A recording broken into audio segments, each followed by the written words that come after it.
Good morning. Spouse has been getting really into fountain pens recently, and I am lucky enough to enjoy the spoils of their new passion too. I've been curious about fountain pens for a long time, but sort of a frugal part of me wanted to try to use up some of all the stationery we already have in our house already first, but now we have it and we are gonna enjoy it. I thought we were gonna make a little pen holder for spouse so that they can safely transport their new friends wherever they may go. That is the idea anyway. What do we think, madam?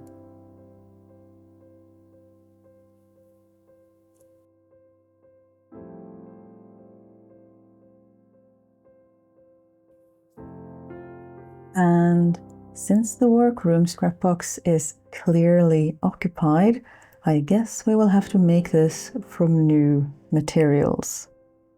I've picked out some fabrics here from my stash that I think will all work well. So now we just have to choose. I think we're going to skip the all blacks and the grays and go for something warm. So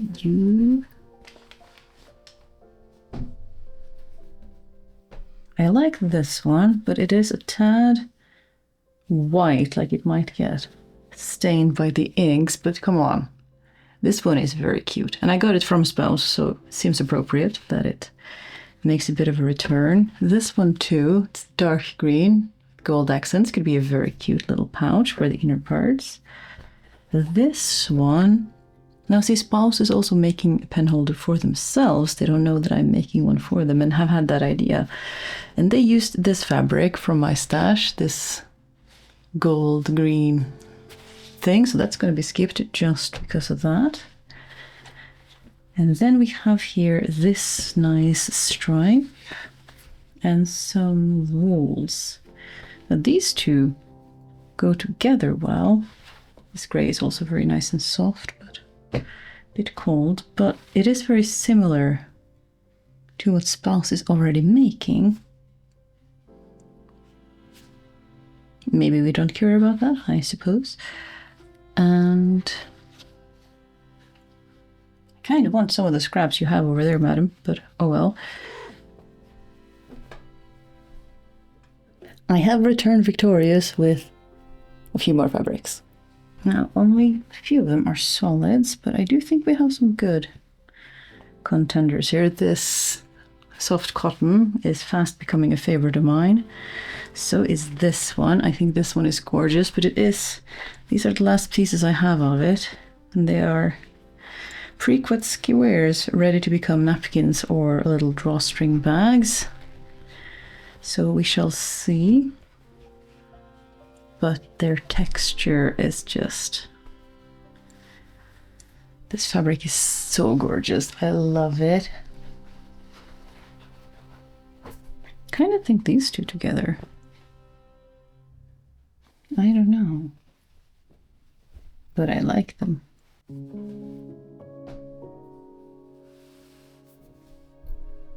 I think these two are quite desaturated and cute. So I might skip this one because it's on the darker side, and these two just... I don't know, they go well together. All right, step one. Next, we will have to get a bit more granular than some illustrative squiggles, and using the pens I have at hand to make sure they have enough room but will not slide out on their own unattended.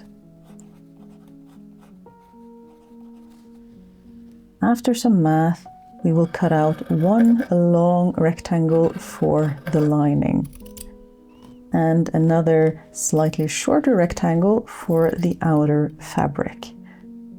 Both assume about 1 centimeter of seam allowance.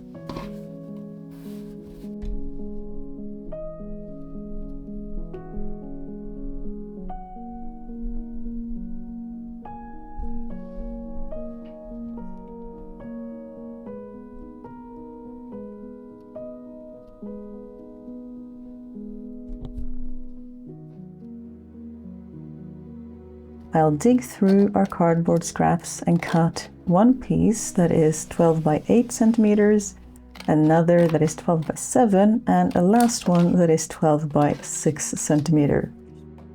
We are folding each rectangle lengthwise, marking 4 centimeters down from one side and cutting in a diagonal towards the center fold. As I was going through the assembly of this in my head, I realized there were a couple of key points we needed to be cautious of. But first, I am pulling out Freya from her hibernation. It has been far too long since she joined us for the project. Madam, you're sitting on my notes. Thank you. Our first step will be folding the bottom edge of our lining double and stitching it up.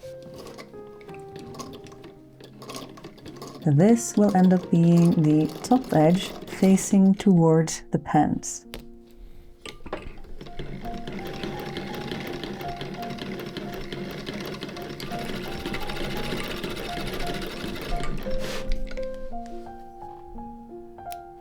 Next, we'll fold our lining to make room for our channels, but take care that this fold is just slightly shorter than our widest cardboard piece. In it, and since this is a plaid fabric, I can just follow along some of the white lines already in the fabric.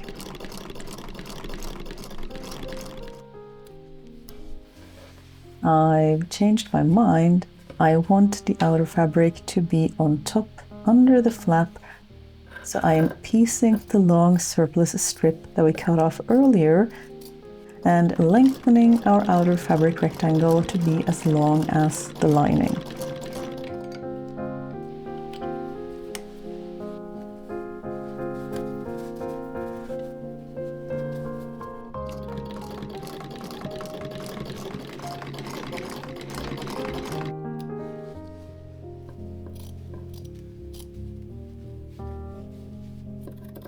Channels and longer outer fabric assembled, we must now consider the stitching order and when to insert the cardboard pieces. Something that also impacts how much hand sewing this project will require.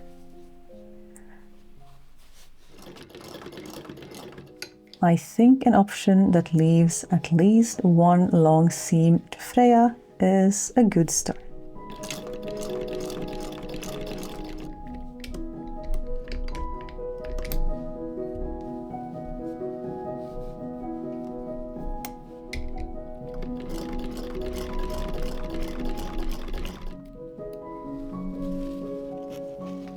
With the smallest piece of cardboard first, I carefully slide it all the way to the top without warping our seams or bending the cardboard.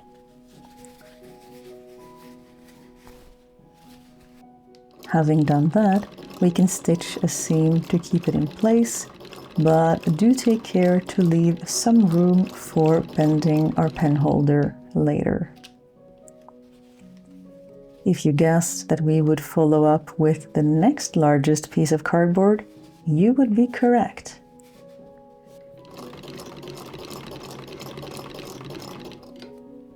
And our largest piece slides in last in the remaining space.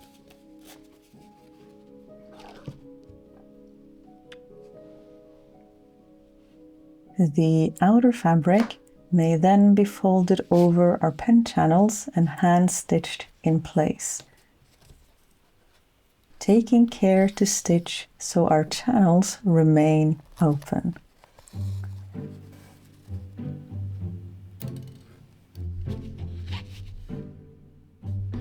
It was at this point I realized that my math had not mathed and the flap was in fact far too short.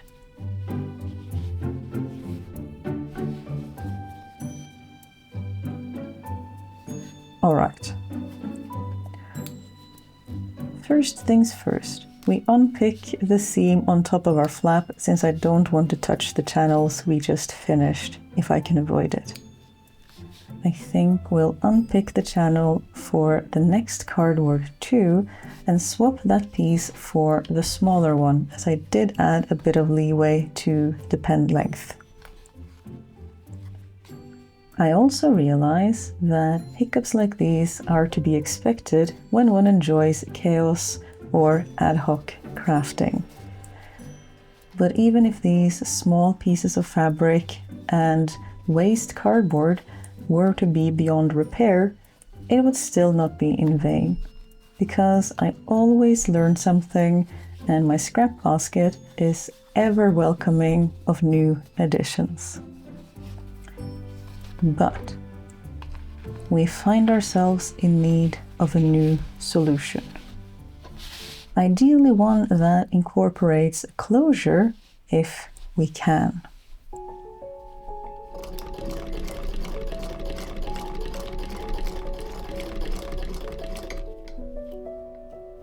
It is in good old tape binding I will put my trust, and this sturdy looking wooden button.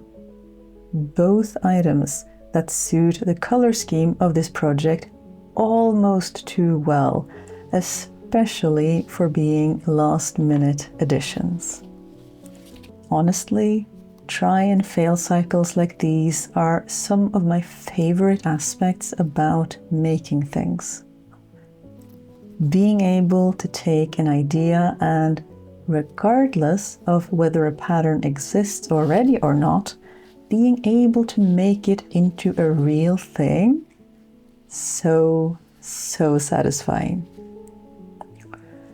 And of course, a similar idea as this would also work equally well for other things to store, such as crochet hooks or knitting needles, although you may have to make a few tweaks, such as adjusting the length of the pouch to make your items fit.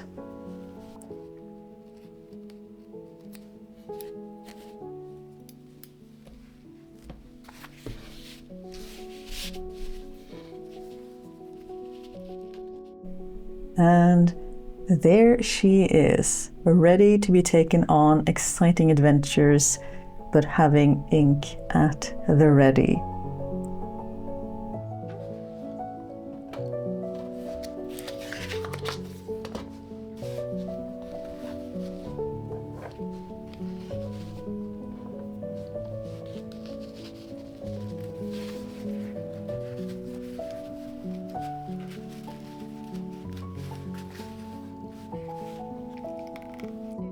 A great big thank you goes to our amazing patrons who keep things running. I would truly be lost without you. That's it for this time.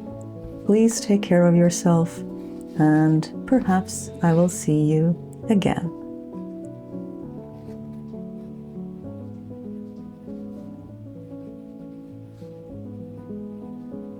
Now, my love, do you think spouse will like it?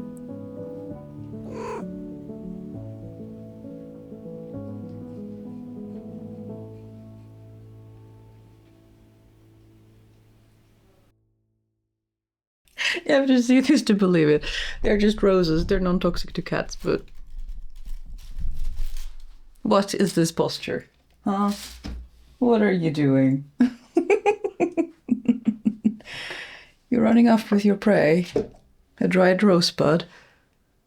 Have at it. You strange cat.